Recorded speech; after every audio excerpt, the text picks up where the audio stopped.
মানে সাউন্ড মনে হয় বাড়ানো প্রয়োজন। এ সভায় উপস্থিত মনিরামপুর পৌর স্বেচ্ছাসেবক দলের সাবেক সভাপতি, থানা বিএনপির সদস্য ফিরোজ, পৌর স্বেচ্ছাসেবক দলের আহ্বায়ক কামরুল ইসলাম, বজগাতি ইউনিয়ন বিএনপির সাবেক সাংগঠনিক সম্পাদক হিরু ভাই,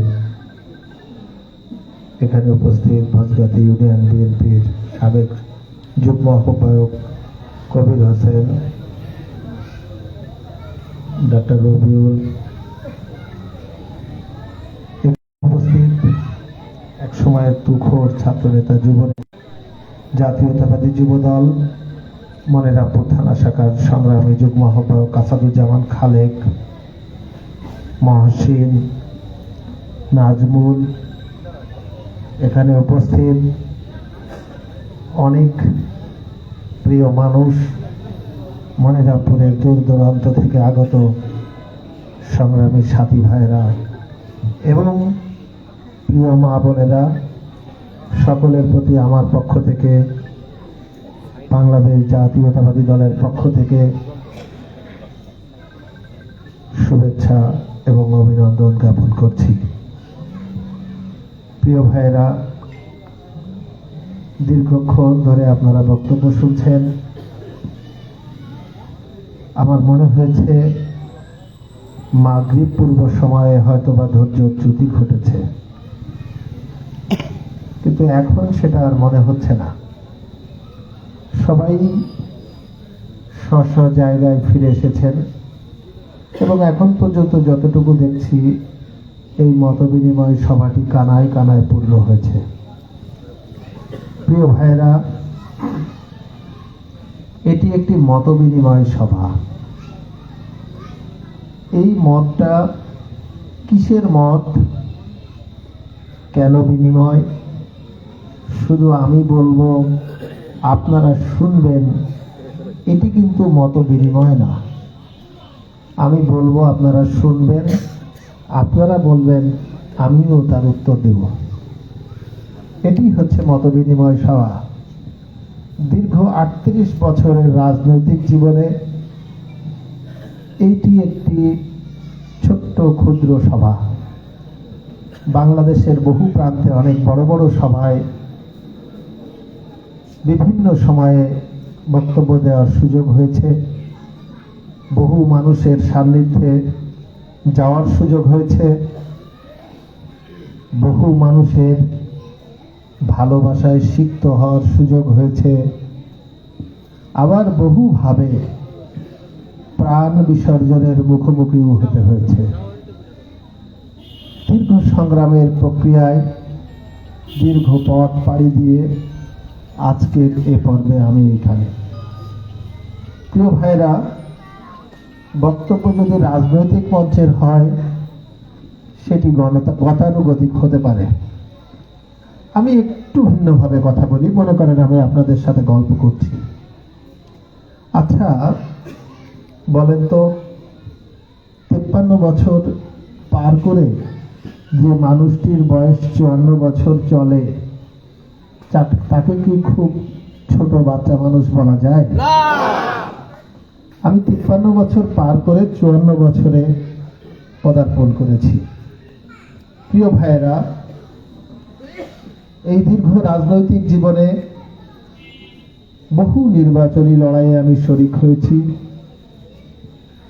নিজের জন্য কখনো নয়, দলের জন্য, দলের প্রতিনিধিদের জন্য দীর্ঘ রাজনৈতিক নির্বাচনী সংগ্রামে আমি অবতীর্ণ হয়েছি।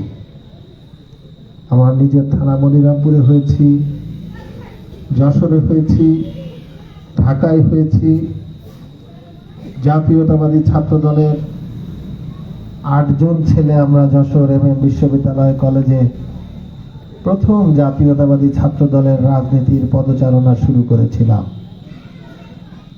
সেই বিশ্ববিদ্যালয় কলেজের সর্বোচ্চ নেতৃত্বে থেকেছি, যশোর জেলার দায়িত্বে থেকেছি, জেলা ছাত্র দলের ভারপ্রাপ্ত সভাপতির দায়িত্ব পালন করেছি, জাতীয়তাবাদী স্বেচ্ছাসেবক দল কেন্দ্রীয় কমিটির সদস্য হয়েছি, সহ সাংগঠনিক সম্পাদক হয়েছি। প্রিয় নেতা তারেক রহমানের প্রত্যাশা ছিল রাজশাহী বিভাগের সংগঠনকে সাজানোর জন্য পারদর্শী দক্ষ রাজনৈতিক নেতৃত্ব প্রয়োজন ছিল। সেখানে আমাকে আমার দল থেকে পছন্দ করে অন্তর্ভুক্ত করা হয়েছে। দীর্ঘদিন রাজশাহী বিভাগের দায়িত্ব পালন করেছি। প্রিয় ভাইয়েরা, করোনাকালীন সময়ে যখন মনিরামপুরের মানুষ সহ আমাদের পাশে এই রামনগর এবং নরেন্দ্রপুর ইউনিয়নের মানুষ করোনাকালীন সময়ে ঘরে বন্দী করুণ অবস্থা পার করছে, সেদিন আমি আমার তরফ থেকে 12,500 পরিবারের কাছে ত্রাণ পৌঁছে দিয়েছিলাম। কখনো আমি নিজে হাতে একটি ত্রাণ দেইনি, সমস্ত ত্রাণগুলি আমার পক্ষ থেকে মানুষ পৌঁছে দিয়েছে, আমার দলের ভাইয়েরা পৌঁছে দিয়েছে। অনেকে বলেছেন এই ত্রাণটি তিনি দিচ্ছেন তার থেকে। আমি এটাতে কখনো বিচলিত হইনি, আমি কষ্ট অনুভব করিনি। কেন করিনি? আমার মনে হয়েছে যে দূরে থেকে 2 পয়সা রুজি করি, সেখানে আমার এলাকার মানুষের হক আমার কাছে আছে। ফলে যেভাবেই পৌঁছাক, আমার এই ছোট্ট সহযোগিতাটুকু মানুষের কাছে পৌঁছালেই আমার নিজের কাছে মনে হয়েছে সেটা আমার বিবেকের দায়বদ্ধতার অনেকটা মুক্তি মিলবে। যখন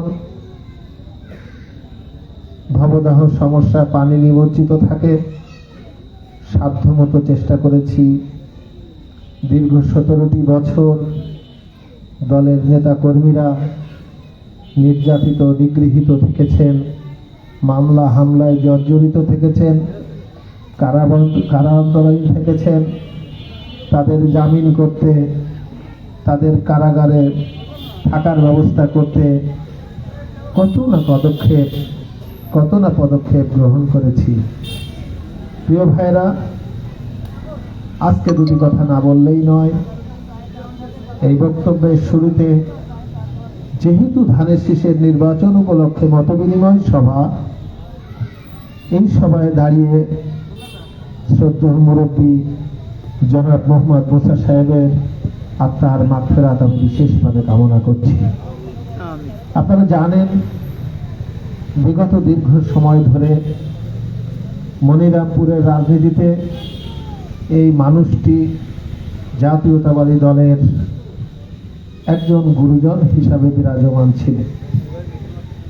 আরেকজন মুরব্বী শহীদ ইকবাল হোসেন, তিনিও জাতীয়তাবাদী দলের আরেকজন মুরব্বী হিসাবে বিরাজমান।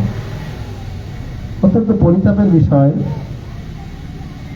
গত কয়েকদিন আগে প্রিয় মুরব্বী মুসা চাচা আমাদের ছেড়ে চলে গেছেন। মহান রব্বুল আলামিন ওনাকে নিয়ে গেছেন। আমরা রব্বুল আলামিনের কাছে চাইব তিনার কোনো বিশেষ শান্তির জায়গায় যেন ওনার অবস্থানটি হয়। প্রিয় ভাইরা, মুসা চাচা মারা যাওয়ার আগ পর্যন্ত বাংলাদেশ জাতীয়তাবাদী দল বিএনপির আমরা 3 জন মানুষ মূলত নির্বাচনের নমিনেশনের লড়াইয়ে অবতীর্ণ হয়েছিলাম। সেই লড়াইয়ে আমি ওনাদের অনুজ হিসাবেই ছিলাম। পরবর্তী সময়ে এখন আমরা 2 জন মানুষ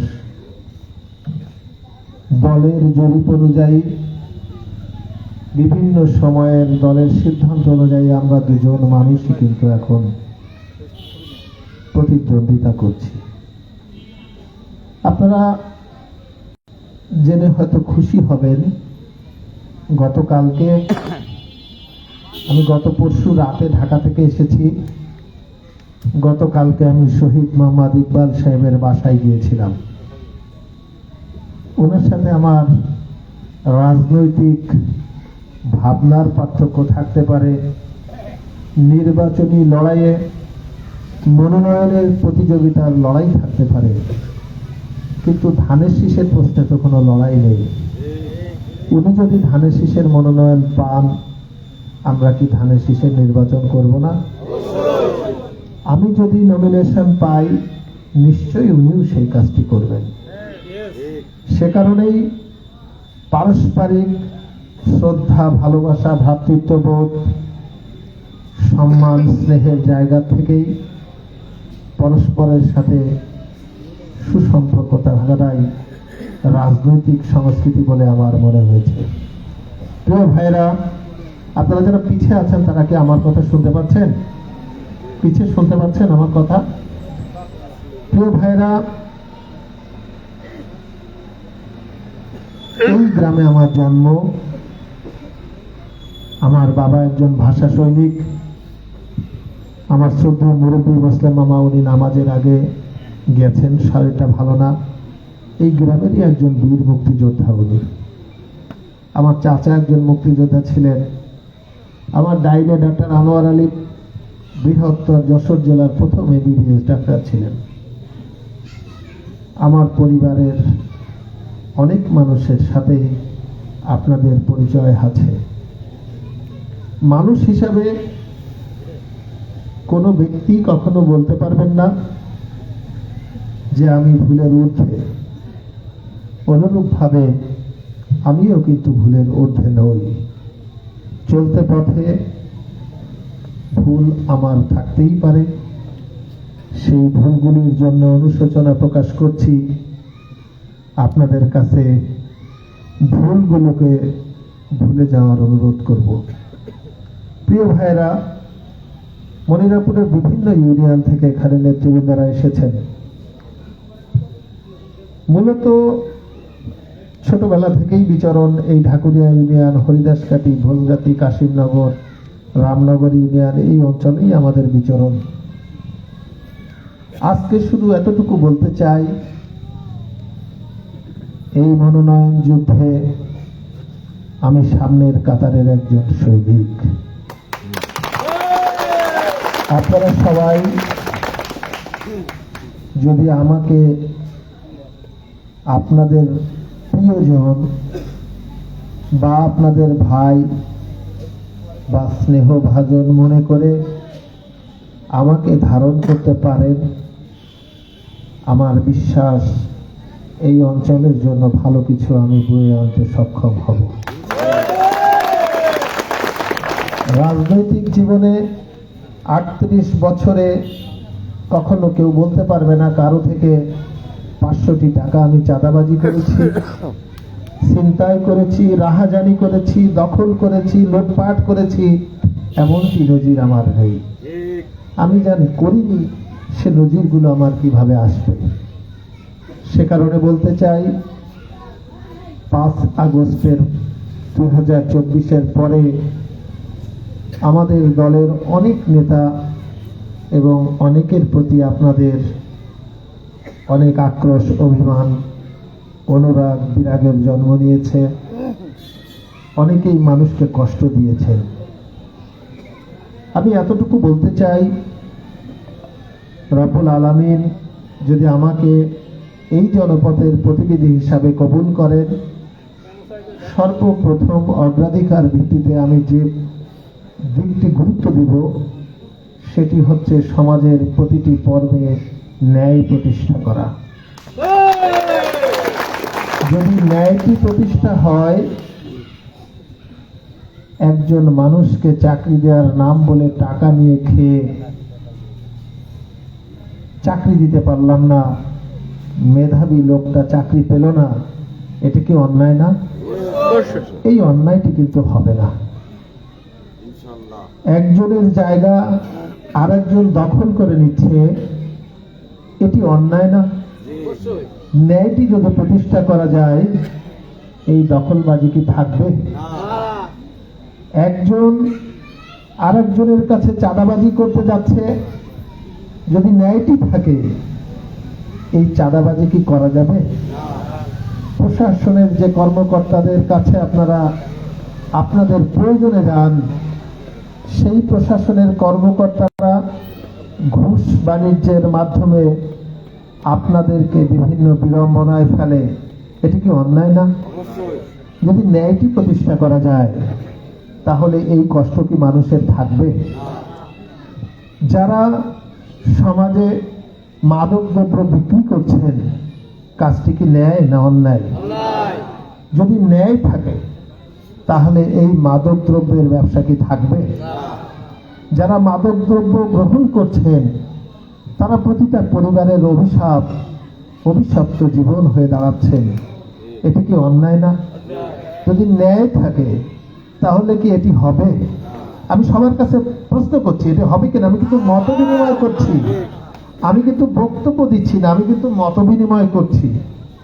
ফলে ন্যায় যদি সমাজে থাকে, অন্যায় যদি বিতাড়িত করা যায়, মানুষের শান্তির ঘুম, আরামের পথ চলা, স্বস্বক্ষেত্রে নির্বিঘ্ন কর্মে লিপ্ত থাকায় কোনো বাধা কি থাকে? তাহলে আমরা যদি ন্যায়টাকে নিয়ে এগিয়ে যেতে পারি, মানুষের জন্য নিশ্চয়ই এটি ভালো হবে। প্রিয় ভাইয়েরা, আপনারা দেখেছেন বিভিন্ন স্কুল, কলেজ, মাদ্রাসাগুলোর ম্যানেজিং কমিটি নির্বাচিত হয়। এই ম্যানেজিং কমিটি নির্বাচনের ক্ষেত্রে এক শ্রেণীর রাজনৈতিক নেতারা আছে, টাকা পয়সা নেয়, নিয়ে ম্যানেজিং কমিটির সভাপতি সেক্রেটারি করে। দুদিন পরে ওই সভাপতি সেক্রেটারিরা ওখানে পিয়ন নিয়োগ হয়, ক্লার্ক নিয়োগ হয়, টিচার নিয়োগ হয়। সেখানে মেধাবীদের বাদ দিয়ে টাকার বিনিময়ে অযোগ্য লোকদের চাকরি দেয়। এটাই সত্য না? যদি এই জায়গায় ন্যায়টি আমরা প্রতিষ্ঠা করতে পারি, সমাজের এই অনিয়মটি যদি আমরা দূরীভূত করতে পারি, মেধাবীরা চাকরি পাবে। হ্যাঁ, রব্বুল আলামিন মানুষকে যখন পাঠিয়েছে, প্রত্যেকটা মানুষের জন্য তার রুজি এবং কর্ম তার তরফ থেকে নির্ধারিত হয়ে আছে। যে বাচ্চাটিকে শিক্ষা দিতে হবে স্কুলে বা কলেজে, সেই শিক্ষক যদি মেধাবী না হয়, ওই বাচ্চারা কি উপযুক্ত শিক্ষাটি পাবে? তাহলে উপযুক্ত মেধাবী শিক্ষকদের নিয়োগ হওয়াটা শতভাগ যুক্তিসঙ্গত। যারা টাকা নিচ্ছেন, যারা এই লুটপাটের সাথে জড়িত হচ্ছেন, যারা সমাজে অনাচার করছেন, মানুষের পরে অবিচার করছেন, মানুষের লুণ্ঠন করছেন, রাতের ঘুম হারাম করছেন, তারা কি সমাজের কাছে খুব ভালো মানুষ? এই খারাপ মানুষগুলিকে যদি আমরা পরিহার করতে চাই, আমরা পারি না? এই খারাপ মানুষগুলো সমাজের নেতৃত্ব দিলে ভালো মানুষগুলো কোথায় যাবে? তারা এই খারাপ মানুষগুলোর কাছে আর কতদিন জিম্মি হয়ে এই সমাজ চলবে? প্রিয় ভাইয়েরা, বহুবার মৃত্যুর কাছ থেকে ফিরে এসেছি, বহুবার কারাবরণ করেছি, গুম হয়েছি, অনেক অনেক বড় বড় বিপদ পার করে এখানে বেঁচে আছি। আমার বাড়ির সামনে হচ্ছে এই প্রোগ্রামটি, আপনাদের উদ্দেশ্যে বলছি। এই দীর্ঘ রাজনৈতিক জীবনে নিজে যা উপার্জন করেছি, সেই উপার্জনের টাকাগুলি যদি নিজের কাছে রেখে চলি, 2-5 কোটি টাকার একটা গাড়িতে চলা কি আমার জন্য কঠিন কাজ? খুব আরাম আয়েসি জীবনযাপন করা কি কঠিন কাজ? সারা দুনিয়ায় ঘুরে বেড়ানো কি কঠিন কাজ? সেটা কিন্তু আমার মন টানে না। কেন টানে না? আজকের থেকে 38 বছর আগে যে মানুষের সেবা করার মানসিকতায় রাজনীতির পথে পা বাড়িয়েছিলাম, সেখান থেকে ফিরতে পারি নাই। যেখানেই নিয়ে যাক, যত কষ্টেই নিয়ে যাক, আবার কেন জানি ঘুরে মানুষের মধ্যেই ফিরে আসতে ভালো লাগে। যখন আমি গুম হয়ে যাই, আমার চোখ বাঁধা, 2 হাত হ্যান্ডকাপ দিয়ে বাঁধা, আমি পুলিশের ভ্যানের মধ্যে, তখন শুধু মনে করছি কখন মনে হয় আমার জীবনটা শেষ। আমার পিতামাতা, আমার সন্তান, আমার প্রিয়তমা স্ত্রী কিন্তু তখন আমার চোখের সামনে বারবার ভাসছিল। কেমন লাগছে আপনাদের কথাটা শুনে? যদি এটি আপনার ক্ষেত্রে ঘটতো, কয়জন আছেন জীবনের মায়া ত্যাগ করে আবার রাজনীতির পথে ফিরে আসতেন? সব ত্যাগ করে দিয়েছি। এই জীবনের যতটুকু অবশিষ্ট আছে সবটুকুই বোনাস, বহু আগে মৃত্যুবরণ করার কথা। প্রিয় ভাইয়েরা, বাকি জীবন ন্যায়ের জন্য, মানুষের জন্য, ইতিহাস সৃষ্টি করার জন্য, লুটেরাদের কবল থেকে সমাজকে মুক্ত করার জন্য জীবনের শেষ নিঃশ্বাস অবধি আমি অবিচল থাকবো। প্রিয় ভাইরা, মাঝে মাঝে শুনি মনিরামপুরে গেলে মনিরামপুরের আমার দলের কিছু ভাইরা আমার পরে রাগান্বিত হন, ভয় দেখাতে চান। প্রিয় ভাইরা, যার নিজের জীবনের পরে কোনো মায়া থাকে না তার কি ভয় থাকে? এই ভয়টা দেখায় আমাদের কোনো লাভ নেই। একা একা হাঁটতে শুরু করেছিলাম, এখন আপনারা কত মানুষ আমার সাথে হাঁটার জন্য আছেন না? আমি বিশ্বাস করি মহান রব তিনি এই পৃথিবীতে আমাকে পাঠিয়েছেন, যতক্ষণ অব্দি তিনি নিয়ে তুলে না যাবেন কারো ক্ষমতা নেই আমার কণ্ঠ স্তব্ধ করতে পারে। প্রিয় ভাইরা, আপনাদের কাছে আহ্বান জানাতে চাই, আপনারা ছড়িয়ে পড়বেন শশা পরিবারে, শশা এলাকায়, মানুষের মাঝে। আমার দল আমাকে ভালোবাসে, এটুকু আপনাদেরকে বলতে পারি। দলের দায়িত্বগুলো আমি নিষ্ঠার সাথে পালন করেছি। আমার পথ যারা রুদ্ধ করতে চান, আমি তাদের জন্য ফুল উপহার দিতে চাই। আমাকে যারা দমন করতে চান, আমি তাদেরকে ভালোবাসতে চাই। আমি প্রতিহিংসায় যেতে চাই না। মেহেরবানি করে ভালোবাসার পথে সবাই ফিরে আসবেন। এই সভা থেকে আমি আমার নেতৃবৃন্দের কাছে আহ্বান জানাচ্ছি। প্রশাসনের উদ্দেশ্যে বলতে চাই, বিএনপির প্রতিটা নেতাকর্মী 17 বছর আগুনে পুড়ে খাঁটি সোনায় রূপান্তরিত হয়েছে।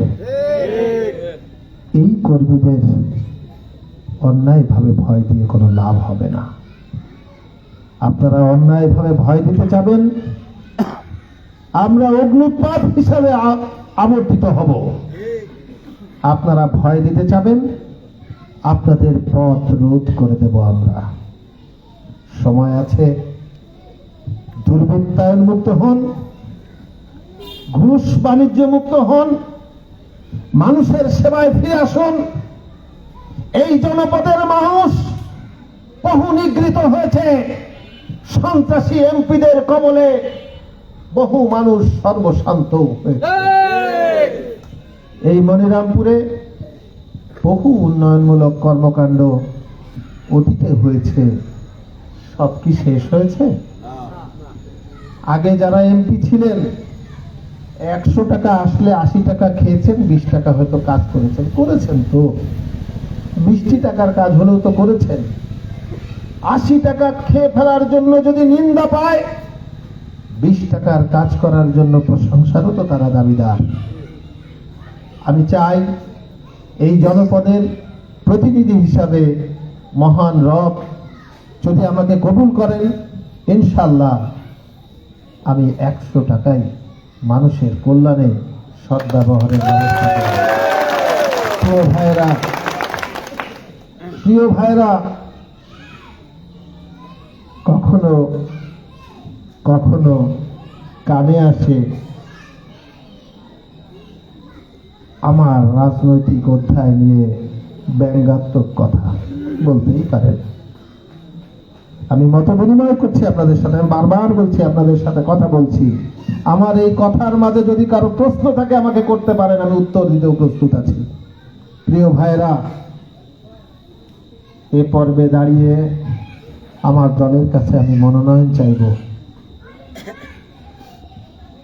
মহান রব যদি আমাকে কবুল করেন, ইনশাল্লাহ আমি আপনাদের সময় দেব, সেবা দেব এবং ভালোবাসা দেব।